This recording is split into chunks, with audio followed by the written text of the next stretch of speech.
productivity of LinkedIn really boils down to a couple of things that it does and has that's unique. And number one, it's the fact that it's this database. Currently 464 million people are on LinkedIn. Still 1 million new people join LinkedIn every week. 2 people every second of the day. There's 2 more, there's 2 more, there's 2 more, right? And it's that database of business professionals that we've never had in our career before. Granted, we would buy databases from like associations we belong to or list builders or whatever. And we love databases, right? Like it's we want to get started talking to certain kind of people that have certain criteria. But the old databases we got were always outdated at the time we got them because they had to be put together and put on a floppy drive or put in a big binder or whatever, right?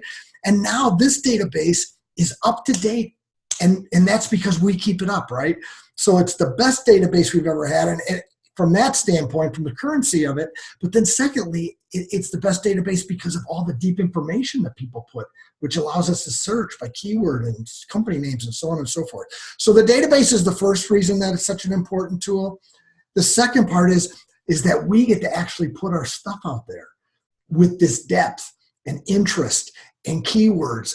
And so where else could we have put a professional brand, our brand, out into the world for nothing, right? And tell our story in such a unique and interesting way so that our target audience is encouraged to get a hold of us. And it comes up on a Google search on the first page for free. I mean, hello. So really it's those two things. It's the database, but then it's the fact that we get to have our profiles up there in such a rich and interesting and purposeful, strategic way. All right, so strategically, how are we going about maximizing our time before and then after meetings or conferences through LinkedIn? So think about this. We all go to networking meetings. We all go to conferences.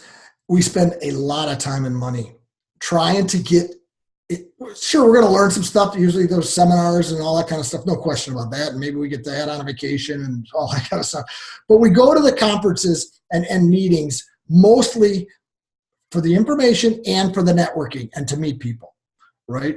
And so the part I'm going to talk about today is how do you make that meet people part of either a 2-hour breakfast meeting you're going to go to tomorrow, sponsored by, like to say a chamber, or a 3 or 4 day conference that you're going to get on an airplane for in January that you may be going to work the booth, or maybe you're going to be an attendee.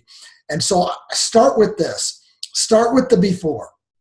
Okay, so before a conference, what steps could you be taking using LinkedIn so that when you get on that airplane, you're ready to go, right? And it starts with this.